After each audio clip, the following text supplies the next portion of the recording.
Hi, I'm Scott. I design, build, and repair woodworking pieces. I'm opening up the doors to my shop to help you become a better woodworker.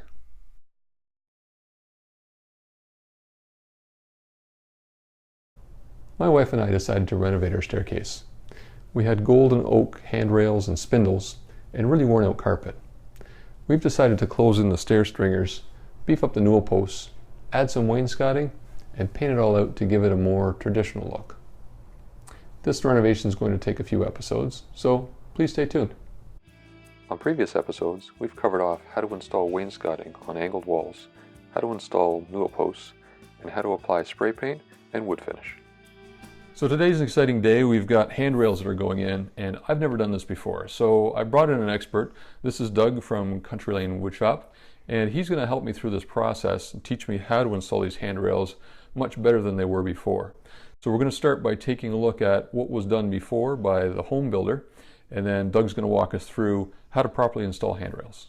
This is a very typical subdivision type handrail installation. The railing system was installed countersunk, screwed through the face of the handrail. This application is a very fast way to install handrails, but really it's not correct. This would be plugged with a matching wood plug, sanded and finished, but at the end of the day you still see that fastening product. What we're going to show you today is a better way to fasten the system, which is a fastening system that is invisible but a stronger system. In the original application of the design of this house, the original builder had the spindles, which typically had a peg on the bottom. They were mounted originally into the treads. In this application, what we're doing today is we've closed in the stringers and we've installed a shoe rail. This handrail, or the spindles for this particular application, is going to fit into the shoe rail system and then mount into the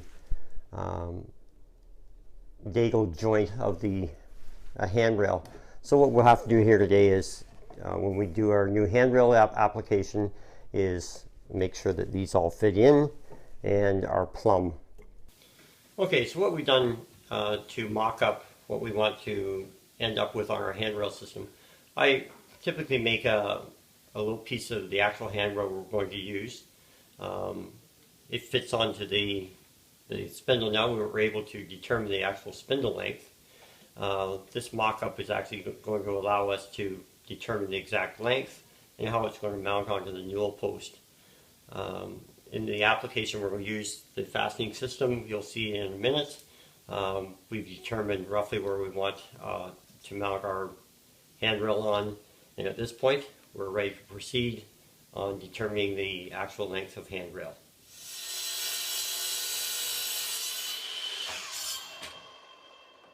Okay, in this step, what we are preparing for is the location for the zip bolt to be applied to the handrail.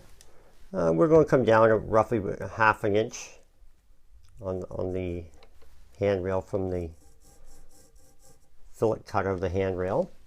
At that point, we'll center it up. This is a 3-inch handrail. We are going to obviously go to our 1.5 inch point on here, which is in there. And then what we'll do is we'll take a smaller pilot drill. We're going to use a 1/4 inch at this point.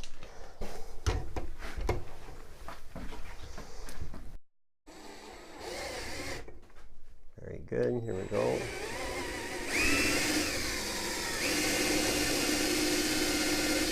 We're going to drill this as deep as we can because we're going to be putting a forestry bit in here in a minute.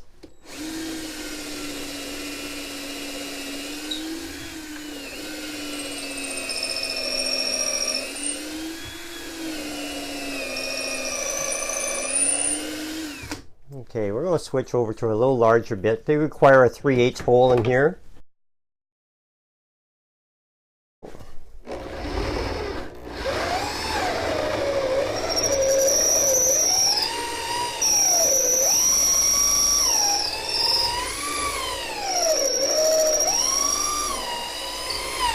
Okay, that should be fine.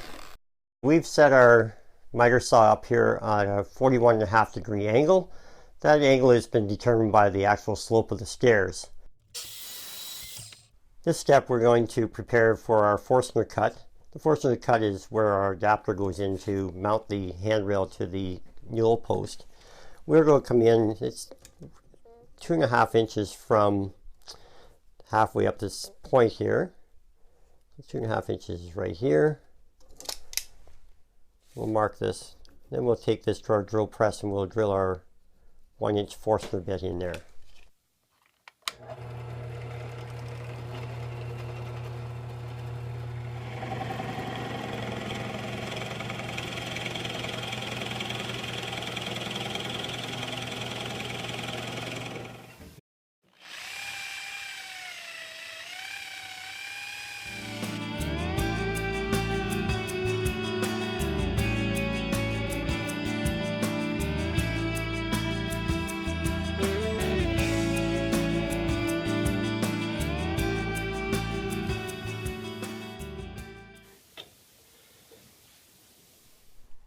So we showed the bolt situation that comes through the newel post. It now is actually traveling inside the handrail.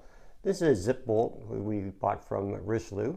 This actually goes up into the hole that we drill with our Forstner bit, and we will proceed to tighten this, this bolt up.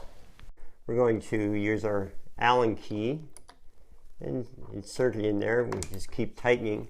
What this will do is allow the handrail to pull in tightly against the newel post, or half newel that we have here, and we'll get a nice snug fit, and everything will be secure and snug.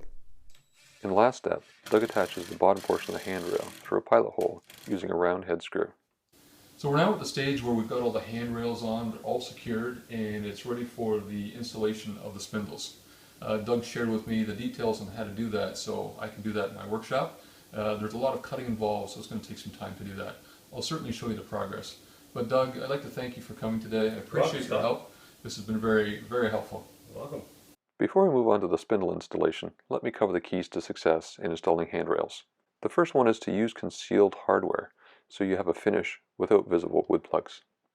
Mount a slice of the handrail to the top of a spindle to determine the railing position and height. Follow the hardware instructions to prepare the handrail for the install, and secure the bottom end with a round head screw, not a flat head screw that might split the wood. I'm now laying out the parts to put in the spindles. I'm going to use the fillet strip from the previous railing to give me a basic layout.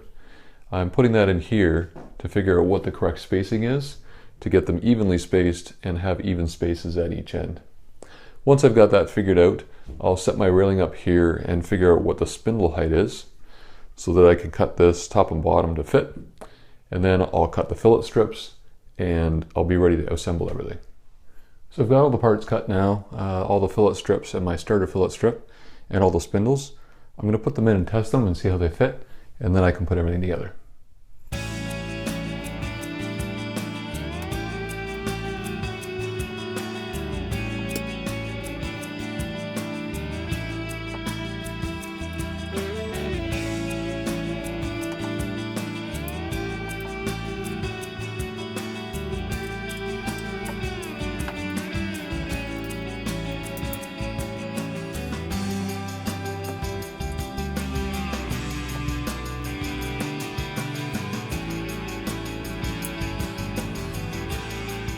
I've installed the spindles here and glued them and put all the blocks in. On the top here, I ended up taking this fillet and screwing in from the top, similar to what was done before. This is the previous railing, and they had done this, connected everything. So this is all in one unit now. And because I have a channel in the bottom of the handrail, this piece now slides over top and just gets screwed in from underneath.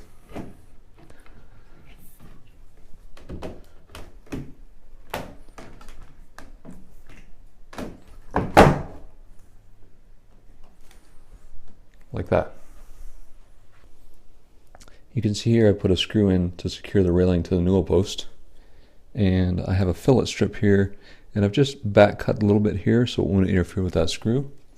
And all I'm going to do is glue this together. Just enough glue to secure it, and I put that up in here, and clamp it on, and we're good to go.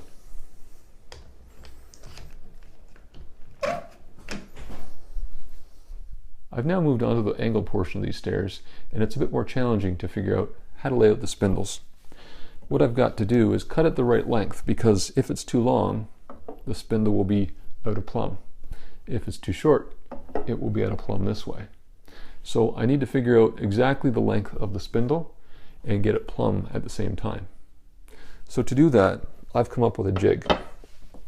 This jig allows me to slide these pieces longer and shorter. And what I do is I insert it into the groove in the shoe rail and into the dado of the handrail and adjust it to the right length. I put a level here and make sure that it's level, and then lock it in with the nuts. This now gives me the perfect length that I need to cut the spindles to. Here's a closer look at the spindle length jig I built. This is just 2 pieces of MDF that are put together with bolts, and if I loosen the bolts on the top, it allows this to slide shorter and longer, and then I can tighten it again at the right length. On the short end of the miter on the top here, I've got increments written, and on this length, I've done the same thing here. So this allows me to use the profile of the turning and figure out the distance that these need to be so that the length is marked on here and it's centered perfectly.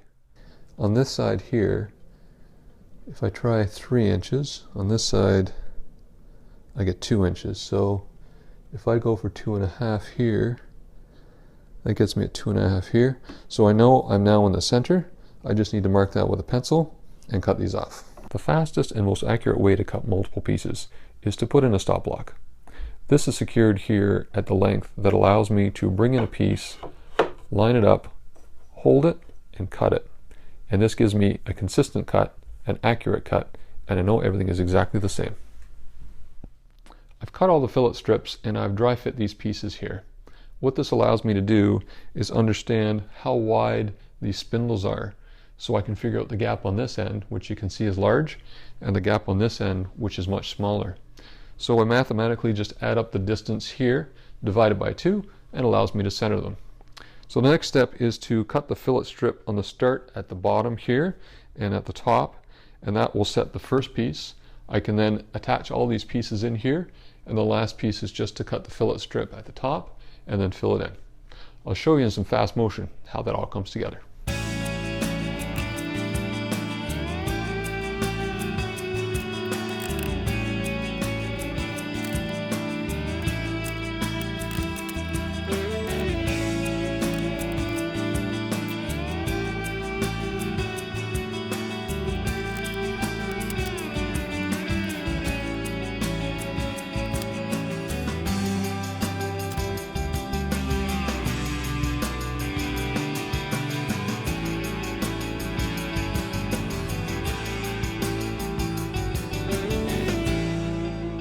So we got all the spindles installed. There was a bit of a mishap that happened here you saw earlier.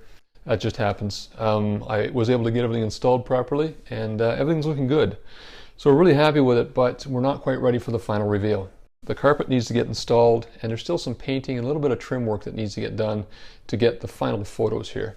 So it's going to be one more episode, so please stay tuned. I hope you've enjoyed watching this, and if you'd like to subscribe, you'll be notified when our final episode comes out in a few weeks. Thanks for watching and enjoy your time in the workshop.